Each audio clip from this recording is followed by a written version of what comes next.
15 जुलाई विपक्ष के लिए काफी अहम दिन होने वाला है। क्यों, हम आपको बताएंगे इस खबर में, लेकिन उससे पहले नमस्कार न्यूज़ 24 दिख रहे हैं यहाँ पर, मैं हूँ सानिया आपके साथ। 15 जुलाई का जिक्र हम कर रहे हैं। क्यों कर रहे हैं, इसकी वजह यह है कि राहुल गांधी, नेता प्रतिपक्ष राहुल गांधी बिहार आ रहे हैं और ये देखने वाली बात है कि वो सीएम सम्राट से किस तरीके से निपटते हैं, क्या कुछ करते हैं, क्या बातें होती हैं, क्या वो कहते हैं, कहां कहां जाते हैं, तमाम चीजें देखने वाली चीज है। क्योंकि अभी राहुल गांधी जो है लगातार कांग्रेस को मजबूत करने में लगे हुए, क्योंकि कांग्रेस जहां 19 नेताओं वाली, 19 विधायकों वाली पार्टी हुआ करती थी, वो अब बहुत कम पर सिमट गई है, एकदम छोटी सी पार्टी हो गई है, या यूं कह लीजिए कि कांग्रेस का रुतबा एकदम कम हो गया है और कांग्रेस का वैल्यू जैसा पहले हुआ करता था वैसा अब नहीं है, और इसको लेकर के भी खूब चर्चा होती है। और यही एक बड़ा मुद्दा है जिसके कारण राहुल गांधी बिहार आ रहे हैं और चाहते हैं कि वो संगठन को मजबूत करें, कांग्रेस को मजबूत करें और जमीनी स्तर पर फिर से लोग कांग्रेस पर उसी तरीके से भरोसा जताए। तो देखिए अब क्या क्या करने वाले हैं राहुल गांधी बिहार आकर के, इसके बारे में तमाम शेड्यूल हम आपको इस खबर में बताते हैं। बिहार विधानसभा चुनाव 2025 के बाद सियासत पूरी तरह बदल चुकी है। चुनाव के बाद पहली बार कांग्रेस नेता राहुल गांधी 15 जुलाई को छात्र सम्मेलन को संबोधित करने पटना आ रहे हैं। इस दौरे का मकसद साफ है, बिहार में विपक्ष की खोई हुई जमीन को वापस पाना और संगठन में नई जान फूंकना। लेकिन राहुल गांधी की यह राह कांटों भरी है। वहीं आपको बता दें कि सबसे पहला मुद्दा तो यह है कि जनाधार उनको मजबूत करना है। 19 से जो 6 सीट पर सिमट गई है पार्टी, उसको और अच्छे तरीके से उजागर करना है, या यूं कह लीजिए कि संगठन को और मजबूत करना है। कांग्रेस विपक्षी दलों की इंडिया गठबंधन की सबसे ताकतवर पार्टी है। इस समय विपक्ष की मजबूत क्षेत्रीय पार्टियां कमजोर हो रही हैं। पश्चिम बंगाल विधानसभा चुनाव के बाद तृणमूल कांग्रेस की ताकत घटी है।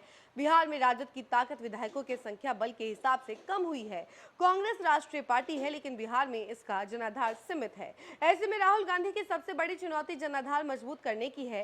कांग्रेस के प्रति लोगों में निराशा इस कदर है कि पार्टी के प्रदेश अध्यक्ष राजेश राम और विधानमंडल दल के नेता डॉक्टर शकील अहमद खान चुनाव हार गए थे।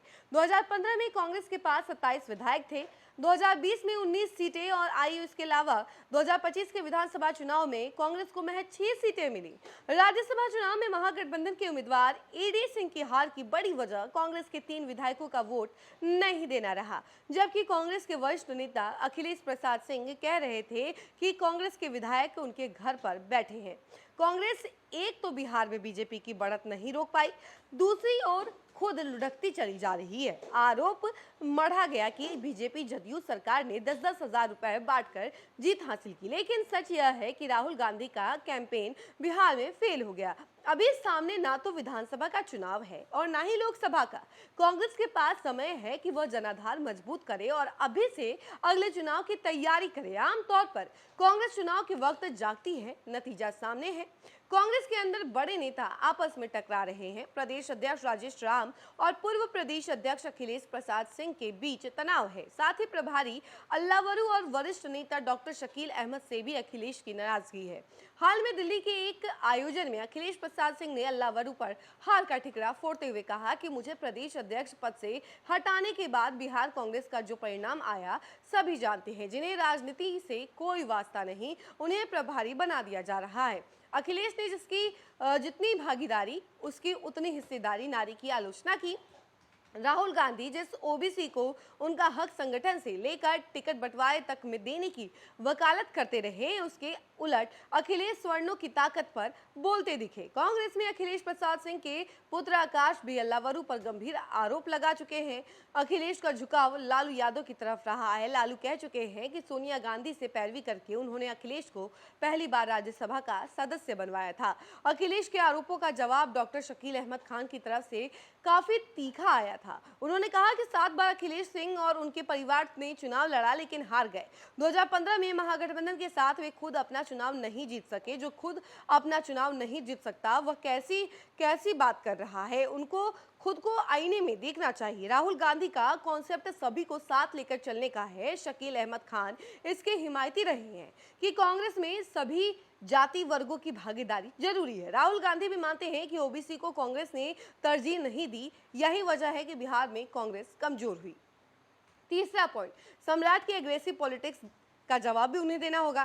देखिए, जब तक नीतीश कुमार बिहार के मुख्यमंत्री थे, कांग्रेस को लगता रहा कि वे बीजेपी का साथ छोड़ उनके साथ आ सकते हैं। नीतीश ने ऐसा किया भी था। अब बिहार की राजनीतिक परिस्थिति बदली हुई है। नीतीश कुमार राज्यसभा चल गए। पहली बार भाजपा के मुख्यमंत्री के रूप में सम्राट चौधरी कुर्सी पर हैं। सम्राट चौधरी की एग्रेसिव पॉलिटिक्स का जवाब राहुल गांधी को देना होगा। नेता प्रतिपक्ष तेजस्वी यादव की पॉलिटिक्स ऐसी है कि वे भोजपुर में हुए एनकाउंटर के बाद पीड़ित परिजनों से मिलने नहीं गए हैं। तो ऐसे में अब इनके सामने बहुत बड़ा चैलेंज है, वो कैसे सीएम सम्राट की पॉलिटिक्स का जवाब देते हैं, क्योंकि बहुत ज़्यादा महत्वपूर्ण है राहुल गांधी के लिए। क्योंकि अभी जो छवि बनी हुई है विपक्ष की, वो बहुत ही कमज़ोर बनी हुई है।